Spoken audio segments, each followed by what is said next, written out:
লালমনিরহাট সদর উপজেলার গোশালা বাজারে দীর্ঘদিন ধরে নরসুন্দরের কাজ করে আসছেন পরেশ চন্দ্র শীল ও তার ছেলে বিষ্ণুচন্দ্র শীল। স্থানীয়দের অভিযোগ, তাদের দোকানে মুসলমান গ্রাহকেরা চুল কাটার সময় বারবার ইসলাম ধর্ম ও মহানবী হযরত মুহাম্মদ সাল্লাল্লাহু আলাইহি ওয়াসাল্লামকে নিয়ে কটূক্তি ও কুরুচিপূর্ণ মন্তব্য করতেন।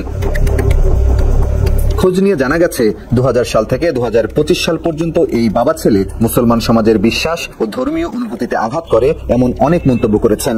স্থানীয়রা বহুবার এমন আচরণ থেকে বিরত থাকতে বললেও এতে গুরুত্ব দেননি তারা। নবী রাসূল মানে মুসলমানদের ইয়েতে মানে কিভাবে একটা বিভ্রান্ত সৃষ্টি করা যায় বা আমরা যাতে ওখান থেকে বিরত থাকি, এই কথাগুলো তাদের কাছে প্রকাশ্য বলতো, হ্যাঁ তাদেরকে সরাসরি বলতো। এগুলো জেনে একটা ওয়াজ মাহফিল নিয়ে একটা কথা হয়েছে আমাদের এখানে, হাফেজ দিয়ে হবে ওয়াজ মাহফিল। তারপর দেখলাম তো দাদা দুনিয়ার টাকা উঠে এগুলো সবাই টাকার ধান্দা। হ্যাঁ, এই মুসলমানরা আর কোনো কাম নেই, দুনিয়ার টাকার ধান্দা। যে 7-8 বছরে এক মেয়েকে বিয়ে করছে, ই করছে, উনি একটা বাজে একটা লোক, তারপর 8-9টা বিয়ে করছে, ঘটনা বুঝছেন।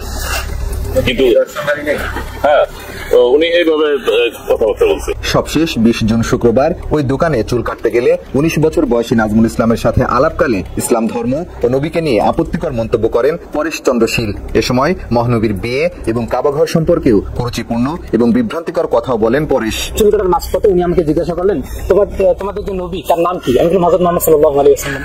তারপর উনি আমাকে জিজ্ঞাসা করলেন যে তার স্ত্রী ছিলেন কয়টা? আমি বললাম 11টা। তার পরবর্তী বললেন যে সবার যে ছোট ছিল জয়নাব না কি জানি নাম, তার নাম জয়নাব না, তার নাম হলো হযরত আয়েশা রাদিয়াল্লাহু তাআলা আনহা। এখন বললো আচ্ছা বলো তো যে তার যে নবীজির যে বয়স, হ্যাঁ সে কিভাবে পারলো যে তার মেয়ের বয়সী একটা বাচ্চা মেয়েকে বিয়ে করে এই যৌন নির্যাতনটা কিভাবে করলো? আমি সঙ্গে সঙ্গে আমি মাথা ঠিক রাখতে পারলাম না। এখন চুল করার মধ্যবর্তী অবস্থায় আমি চুপ করে থাকলাম। ওনাকে বললাম আপনি আর একটা শব্দ বলবেন না, চুপ করে থাকেন। এখন চুল কাটছে, এখন শয়তানের রশিদুল আরে আমাকে বারবার ঘুটাইতেছে আর বলতেছে আচ্ছা বলতো এই অকামটা কেমনে করলো, আমাকে বারবার আমাকে ফুসকানি তুলে দিচ্ছে। তো মধ্যবর্তী শেষ পর্যায়ে চুল করে আমি ওই অবস্থায় দাঁড়িয়ে গেলাম। দাঁড়ানোর পূর্বে উনি আরেকটা কথা বলছে যে তোমার দাড়ি রাখার কোনো প্রয়োজন নাই, শেষ বয়সে তুমি দাড়ি রাখবে, এই যুবক বয়সে দাড়ি রাখার প্রয়োজনটা কি? এই ধরনের কথাবার্তা করে আমাকে বিভ্রান্ত করার চেষ্টা করছে।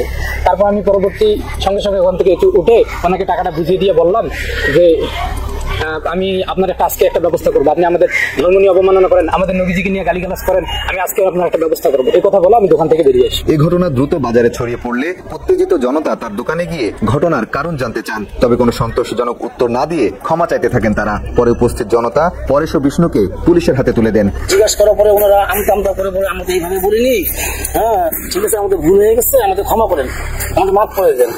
হ্যাঁ, তারপরে থানায় খবর দেওয়া হচ্ছে। থানায় খবর দেওয়ার পরে থানা তদন্ত অফিসার এসে তাদেরকে থানায় নিয়ে যায়। ও নিজে স্বীকারোক্তি দিচ্ছে ওই জায়গায়, ওই যখন ওরা আসছে মসজিদ থেকে ও নিজে স্বীকারোক্তি দিচ্ছে। উনি বলছে উনি নিজে স্বীকারোক্তি দিচ্ছে। আমি বলছিলাম বলে না এরকম আলোচনা না করাই ভালো। কি আলোচনা করে?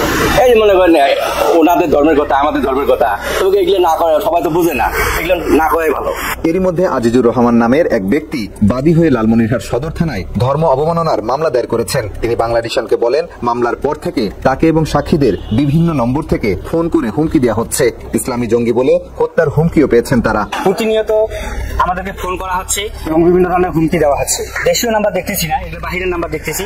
হয়তো বাহিরের থেকে আমাদেরকে বিভিন্নভাবে হুমকি দেওয়া হচ্ছে যে আমরা কেন আমি বাদী হইলাম বা আমাদের সঙ্গে কেন এই সাক্ষ্য দাদারা আমাদের সাক্ষী দিতেছেন।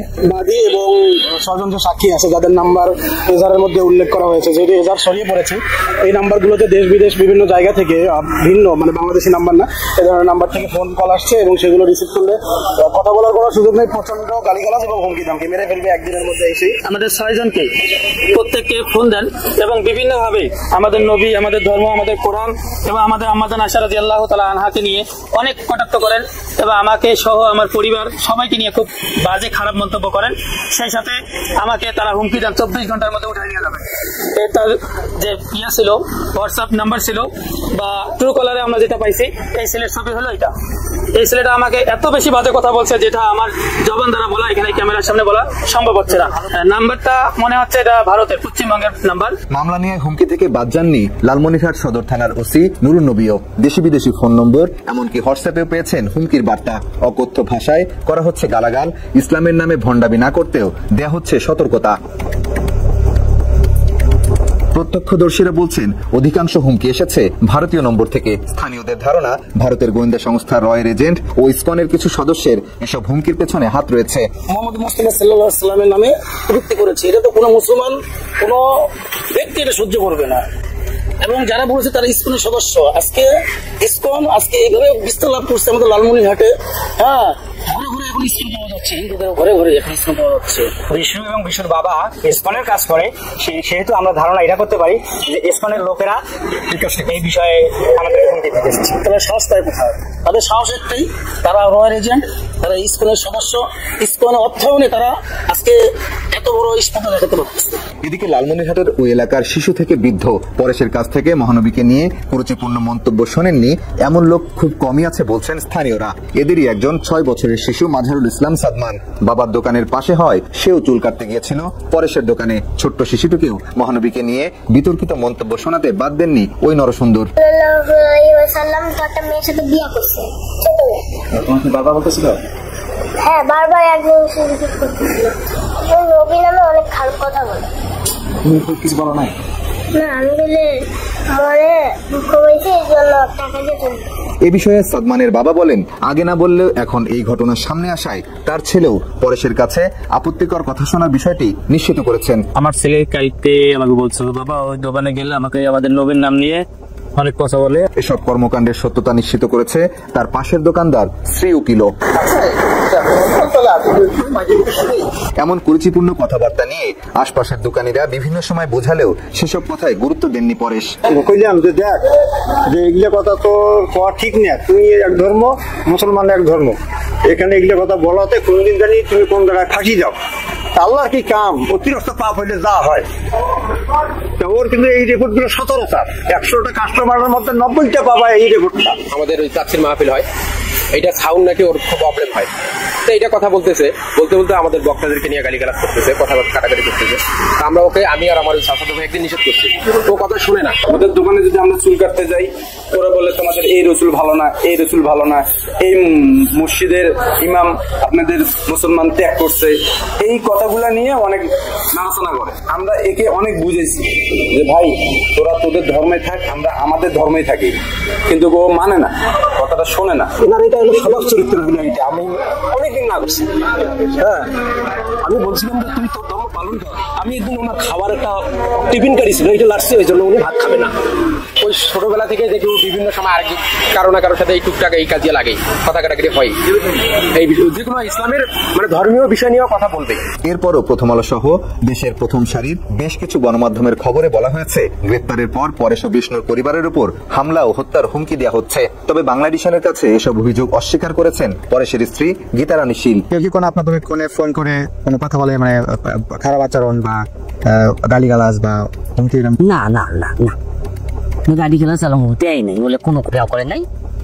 এছাড়া একটি ভিডিও বার্তায় পরেশের পুত্রবধূ দাবি করেন 10 টাকা নিয়ে ঝগড়ার জেরেই এই নাটক সাজানো হয়েছে। তবে স্থানীয়রা বলছেন ঘটনার সময় কিংবা থানায় কেউই এ ধরনের কোনো দাবি করেনি, বরং জনমনে বিভ্রান্ত সৃষ্টি এবং আইনি প্রক্রিয়াকে প্রশ্নবিদ্ধ করতেই এমন বক্তব্য প্রচার করা হচ্ছে। 10 টাকার যে একটা ঘটনা, 10 টাকার ঘটনাটা হাইলাইট করা হয়েছে, এটা আসলে কিভাবে? সব বানোয়াট ভাই, আমি এসবের কিছুই জানি না। আর দেখেন, আমি ওনার দোকানে কোনোদিন যাইও নেই, মানে আজকে মানে এই গত শুক্রবারই প্রথম আমি ওনার দোকানে গেছি, কারণ জুমানাজার আগ মুহূর্তে কোনো মুসলমান দোকান খোলা রাখবেন, আপনি তো জানেন। কিন্তু ওই সময় আমি দোকান না পেয়ে, এখন চুলো কাটা খুব প্রয়োজন, আমি ওনার ওই দোকানে গেছি।